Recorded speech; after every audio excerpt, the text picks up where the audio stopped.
امام علی علیہ السلام فرماتے ہیں، لوگوں کے عیبوں سے اس طرح غافل ہو جاؤ جیسے سوتے وقت دنیا سے غافل ہو جاتے ہو۔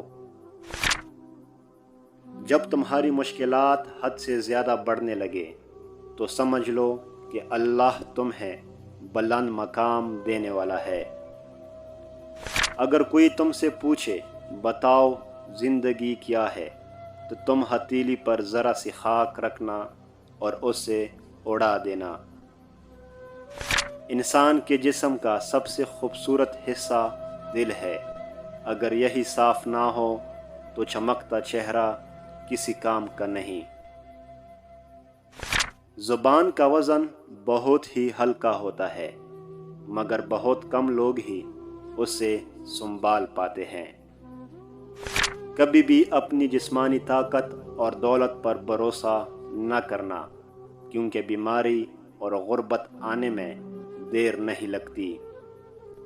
بوڑھے آدمی کی رائے نوجوانوں کے ارادوں سے بھی مضبوط بلکہ مضبوط تر ہوتی ہے۔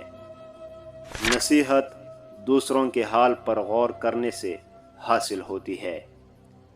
جو تمہارا غصہ برداشت کرے اور ثابت قدم رہیں تو وہ تمہارا سچا دوست ہے۔ جس نے تجھے ذلیل سمجھا، اگر تجھے عقل ہے تو بے شک اس نے تجھے فائدہ پہنچایا۔ جس زبان سے جھوٹ نکلنا بند ہو جائے، اس زبان سے نکلی ہوئی ہر دعا قبول ہوتی ہے۔ صبر کی دو صورتیں ہیں، جو ناپسند ہو اسے برداشت کرنا اور جو پسند ہو اس کا انتظار کرنا۔ تجربہ انسان کو غلط فیصلے سے بچاتا ہے، مگر تجربہ غلط فیصلے سے ہی حاصل ہوتا ہے۔ جو حق سے منہ موڑتا ہے وہ تباہ ہو جاتا ہے، اور جو دکھ دے اس سے چھوڑ دو، لیکن جسے چھوڑ دو اس سے دکھ مت دو۔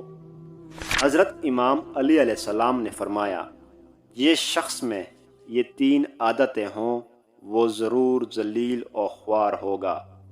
پہلی عادت، جو فضول خرچ کرتا ہو۔ دوسری عادت، جو جھوٹ بولتا ہو۔ اور تیسری عادت، غصہ کرتا ہو۔ کسی کی تباہ حال پر خوش نہ ہو، کیا خبر کل زمانہ تمہارے ساتھ بھی یہی برتاؤ کرے۔ ہمارے ویڈیو پسند آنے کی صورت میں ہمیں سبسکرائب کر دیں اور دوستوں کے ساتھ شیئر کر لیں۔